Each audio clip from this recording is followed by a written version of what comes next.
नमस्कार। चलिए आज सीधे बात करते हैं YouTube के उन जरूरी नियमों की जिन्हें जानना हर क्रिएटर के लिए बहुत बहुत जरूरी है। ये नियम किसी के भी चैनल की सुरक्षा और कामयाबी की बुनियाद हैं। ये वो सवाल है जो शायद हर क्रिएटर के मन में कभी न कभी तो आता ही है। क्या सच में एक छोटी सी चूक सालों की मेहनत पर पानी फेर सकती है? इसका जवाब जानना बेहद जरूरी है। तो इसका जवाब साफ और सीधा है हाँ, बिल्कुल। एक छोटी सी अनजाने में हुई गलती भी किसी चैनल के लिए एक बहुत बड़ा खतरा बन सकती है। इसीलिए इन नियमों को हल्के में लेना एक बहुत बड़ी भूल हो सकती है। तो चैनल के लिए ये सबसे बड़ा खतरा है क्या? असल में सबसे बड़ा खतरा है इन्हीं रूल्स को न जानना। लेकिन घबराने की कोई बात नहीं है, क्योंकि आज हम इसी खतरे से बचने का रास्ता समझने वाले हैं। YouTube के नियम मोटा-मोटी दो हिस्सों में बटे हैं। पहला है फॉरबिडन कंटेंट, मतलब किस तरह के वीडियो नहीं बनाने हैं। और दूसरा है इम्प्रॉपर प्रैक्टिसेस, यानी चैनल चलाते समय क्या गलतियां नहीं करनी है। तो चलिए सबसे पहले हिस्से में उतरते हैं।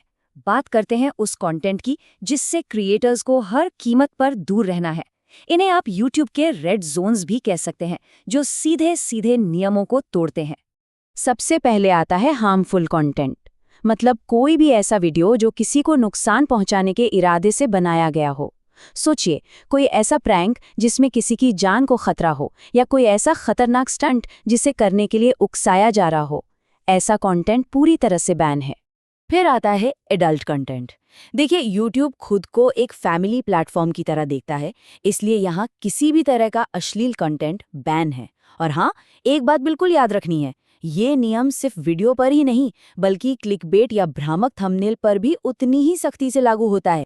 अब बात करते हैं एक और बेहद गंभीर विषय की, हिंसा और हेट स्पीच।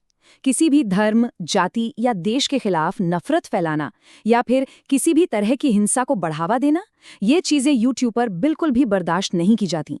इस पर जीरो कॉम्प्रोमाइज। एक बात YouTube बिल्कुल साफ कर देता है, बच्चों की सुरक्षा उनकी टॉप प्रायोरिटी है।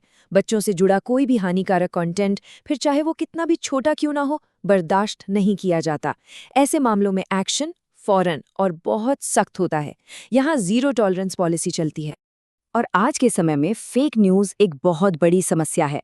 खासकर हेल्थ और पॉलिटिक्स जैसे सेंसिटिव टॉपिक्स पर गलत जानकारी फैलाना, ये सीधा सीधा नियमों का उल्लंघन है और इससे बचना ही चाहिए। कंटेंट की बात तो हो गई, पर कहानी यहीं खत्म नहीं होती।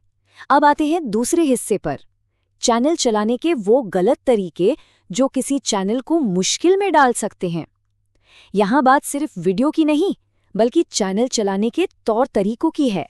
इसमें सबसे पहले तो है स्पैम और स्कैम्स, मतलब भ्रामक टाइटल डालना, झूठे गिवअवे का लालच देना, या एक ही वीडियो या कमेंट को बार बार पोस्ट करते रहना।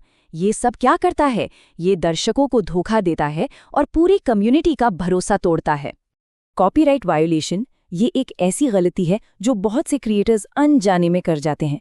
किसी और का म्यूजिक, वीडियो क्लिप या फिल्म का छोटा सा हिस्सा भी उनकी परमिशन के बिना इस्तेमाल करना सीधे स्ट्राइक ला सकता है। इसलिए ओरिजिनल कंटेंट ही सबसे सेफ रास्ता है। ठीक उसी तरह किसी दूसरे क्रिएटर या इंसान की पहचान चुराना, मतलब उनके नाम से या उनकी तरह चैनल बनाना, जिसे इम्पर्सोनेशन कहते हैं, ये भी रूल्स के सख्त खिलाफ है। अपना चैनल अपनी पहचान पर बनाना ही सही तरीका है। तो सवाल उठता है कि अगर कोई नियमों को तोड़ता है तो होता क्या है? देखिए, YouTube का एक पूरा सिस्टम है जो ऐसी गड़बड़ियों से डील करता है। तो YouTube का एक 3 स्ट्राइक सिस्टम है। जब पहली बार कोई गलती होती है तो आमतौर पर एक वार्निंग मिलती है। ये एक तरह से येलो कार्ड जैसा है जो चैनल पर हमेशा रहती है।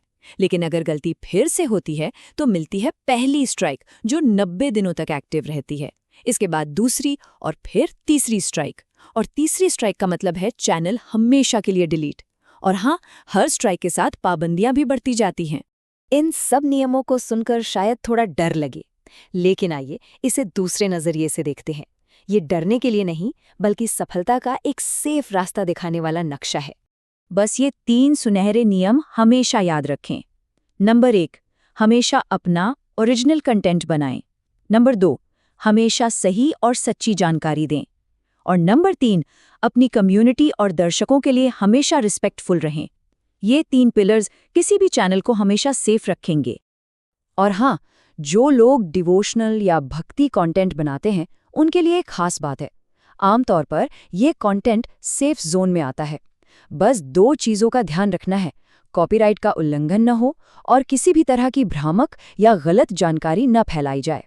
और आखिर में ये एक सवाल है जो हर क्रिएटर को खुद से पूछना चाहिए। एक क्रिएटर होने के नाते हम इस प्लेटफॉर्म पर क्या जोड़ रहे हैं, कैसा यूट्यूब बना रहे हैं, क्योंकि एक पॉजिटिव और सेफ कम्युनिटी बनाना ये हम सबकी जिम्मेदारी है।